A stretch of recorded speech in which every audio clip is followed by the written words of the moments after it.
There's been a lot of talk about a call for Biden to step down in his last 30 or so days of his presidency to let Kamala Harris become executive leader of the USA before Donald Trump takes office January 20th, which would officially make her the first female president of the United States. So we're here to talk about where in the Constitution it mentions all of this, how it can be legally done, and what this means for her eligibility to run for president in the future. We're also going to cover the hilarious scenario that could occur if Joe Biden fights this, and what a perfect ending to the Biden administration this would be.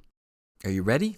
You may not know this, but Kamala Harris has already been acting president. The reason you probably didn't pay much attention to this is that it was only for 5,100 seconds. Yep, on November 19th, 2021, Joe Biden temporarily transferred his powers and duties to Vice President Kamala Harris before undergoing a colonoscopy, making her acting president from 10:10 a.m. until 11:35. This is the first time a woman held the powers and duties of the president in the United States. Not much is known about what she actually did while president during this time. Similarly, the same can be said about her vice presidency thus far. What has she done? What has she accomplished?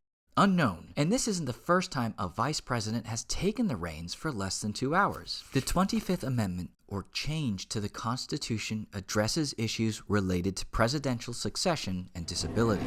The amendment was submitted to the states on July 6, 1965 by the 89th Congress, and was adopted on February 10, 1967, the very day the requisite number of states ratified it.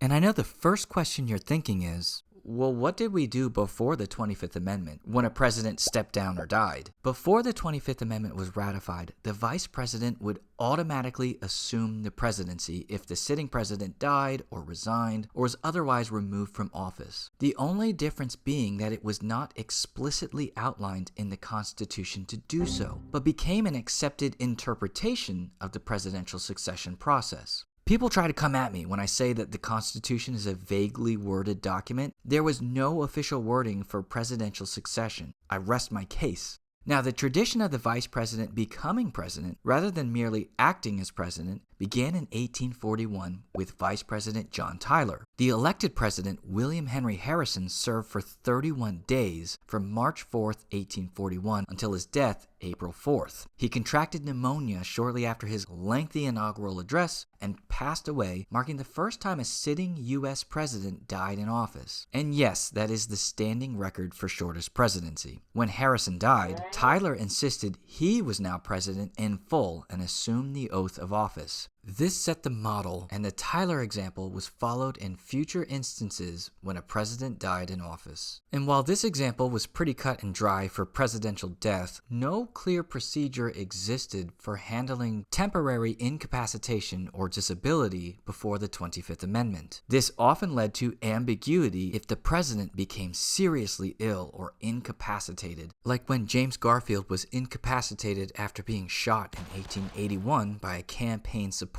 who was seeking a presidential appointment. Now, he survived nearly 3 months, but endured weeks of painful and ultimately unsuccessful medical treatment before dying. Now, his vice president, Chester A. Arthur, was never given presidential power, even with Garfield on the operating table. This would have been challenging had the nation been under some kind of imminent threat. Something similar happened with Woodrow Wilson when he suffered a stroke in 1919. He remained incapacitated for much of the last 17 months of his presidency. The stroke left him partially paralyzed on his left side and impaired his ability to speak, significantly limiting his capacity to perform his duties. During this period, his wife, Edith Wilson, took on an unusually active role, screening information and acting as a gatekeeper to control who could see and speak with the president. While she did not formally assume the presidency, her involvement in his affairs led some to call her the secret president.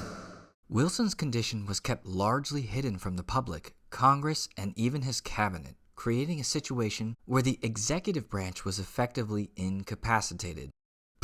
Can you even imagine keeping it a secret from the public in today's time with all of our technology that the president was essentially unable to move or speak for 17 months? I swear, this presidency will be studied historically for generations, and not in a good way. I meant that as a put down, not a compliment.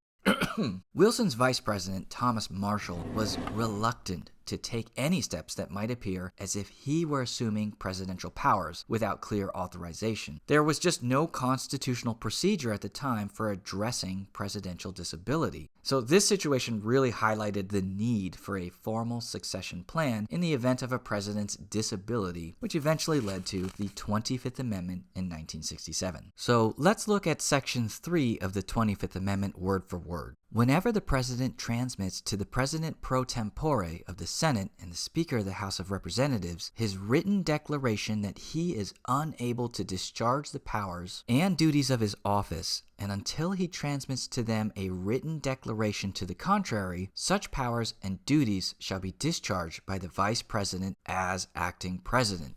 So, since the 25th Amendment cleared up the temporarily disabled president, which presidents have momentarily invoked Section 3 of the 25th Amendment?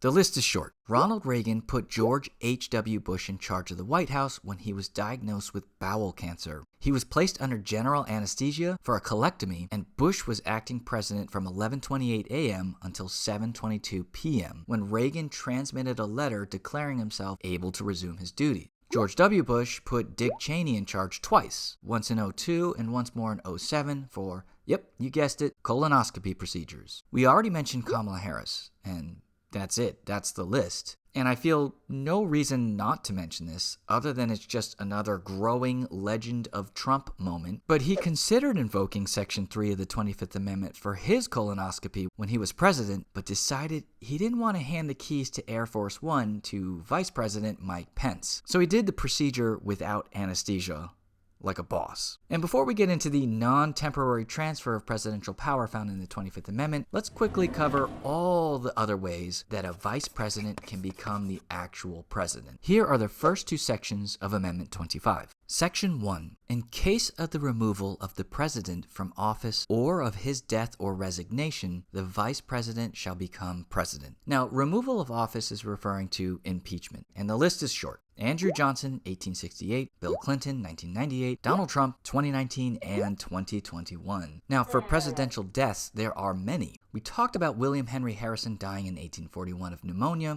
Zachary Taylor died of illness. Abraham Lincoln, of course, was assassinated, as was James A. Garfield. And William McKinley in 1901. Warren G. Harding actually died of a heart attack in office, and FDR died of cerebral hemorrhage during his fourth term. JFK rounds the list with his assassination in his first term, 1963. There is only one resignation, and that is Richard Nixon in 1974. I think the Democrats are hoping that Biden will do this, but I'm not so sure.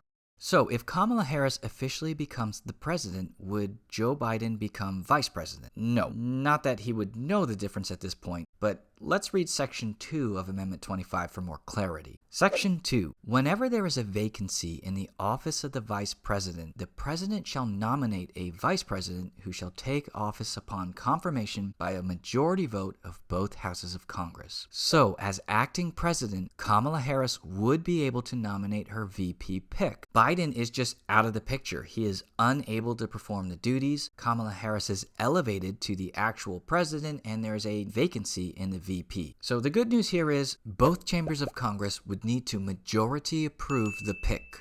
This eliminates any possibility of living in a universe where Kamala Harris is president and Beyonce is vice president. Okay, I honestly think that if Kamala Harris becomes president, it's going to come down to an involuntary transfer of power. I don't think Biden is going to willingly step down. Remember, he endured the call to step down from his own party the day after his debate with Donald Trump, which was June 27th, all the way to July 21st when he withdrew his candidacy. He stubbornly assured his party members and America that he was mentally fit for the job and could go 4 more strong years, even though it was clear he was falling apart. And now, Democrats think he wants to join Nixon as the only president to willingly resign? I can't see him doing that, which means we get to read the good stuff. So let's look at the first section of the involuntary transfer. Whenever the vice president and a majority of either the principal officers of the executive departments or of such other body as Congress may by law provide transmit to the president pro tempore of the Senate and Speaker of the House of Representatives their written declaration that the president is unable to discharge the powers and duties of his office, the vice president shall immediately assume the powers and duties of the office as acting president. So in order to forcibly take the presidency from Biden, Harris and Biden's own cabinet, the same officers of the executive departments that were handpicked by Biden himself, will have to submit a written declaration stating that Biden is unable to discharge the powers and duties of his office. This is betrayal on another level. And once this declaration is made and handed over to the heads of each congressional chamber, it's over. The VP is now officially the new president, which would make her the 47th president of the US and Trump number 48. Hope you didn't buy your t-shirt just yet, folks. So here's the funny thing. It's all funny, but here's another funny thing. Biden can fight an involuntary transfer. Look at the second half of Section 4. Thereafter, when the president transmits to the president pro tempore of the Senate and the Speaker of the House of Representatives his written declaration that no inability exists, he shall resume the powers and duties of his office until the vice president and a majority of either the principal officers of the executive department or of such other body as Congress may by law provide transmit within 4 days to the president pro tempore of the Senate and the Speaker of the House of Representatives their written declaration that the president is unable to discharge the powers and duties of his office. Thereupon, Congress shall decide the issue, assembling within 48 hours for that purpose if not in session. If the Congress, within 21 days after receipt of the latter written declaration, or if Congress is not in session within 21 days after Congress is required to assemble, determines by 2/3 vote of both houses that the president is unable to discharge the powers and duties of his office, the vice president shall continue to discharge the same as acting president. Otherwise, the president shall resume the powers and duties of his office. Wow.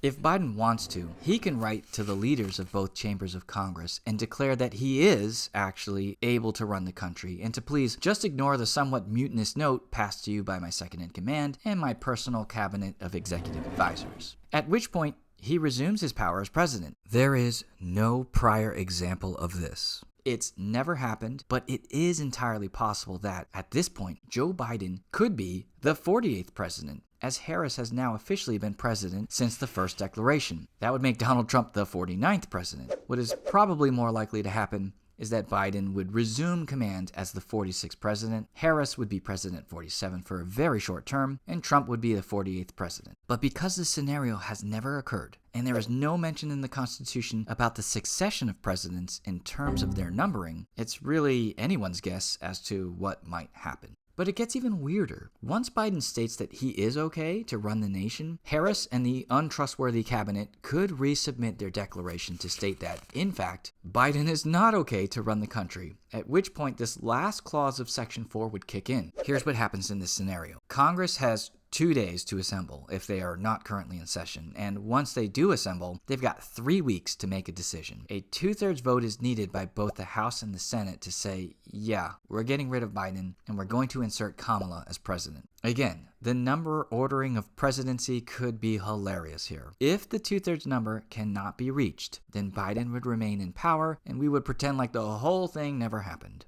What's interesting here is that Republicans would really be the ones to control the destiny of Harris coming to power in this scenario. If they wanted her to be president, they could vote with Democrats to further demoralize Joe Biden. If they didn't want her as president, it would be fairly easy to unify and keep the 2/3 vote out of the Democrats' hands. Now, this is largely the reason why Democrats are hoping Biden will just resign and make this path easier. And again, I stand by my claim that he will not go down without a fight. He's proven that time and again. He's stubborn. No amount of ice cream is going to convince him to just walk away. He's got too much pride for his legacy and the legacy of his family. Okay, but if Harris somehow becomes the first Madam President, even if for less than a month, what would that mean for her future candidacy to run again for president? I know a lot of celebrities that are looking forward to their next paycheck 4 years from now when she runs again. If she becomes president, she is still eligible to win 2 presidential terms. Under the 22nd Amendment, Section 1, no person shall be elected to the office of the president more than twice, and no person who has held the office of president or acted as president for more than 2 years of a term to which some other person was elected president shall be elected to the office of the president more than once. So, because she was president for less than 2 years, she is fully eligible to be elected twice. The purpose of the 22nd Amendment was to make sure no one person serves as executive leader for more than 10 years. It was an immediate response to FDR winning 4 consecutive elections. If Team Harris pulls the trigger on the 25th Amendment, we will be breaking new ground, something that's never ever happened before, and I really am curious to see how it all plays out, specifically with the numbering of presidents. But in this video, we covered why we have the 25th Amendment, why we have the 22nd Amendment, and how they're going to apply in each and every one of the situations which might occur. Okay, that's it for now. Thanks so much for sticking to the end of my video. I hope you enjoyed it. I hope you learned something. We'll make more videos soon.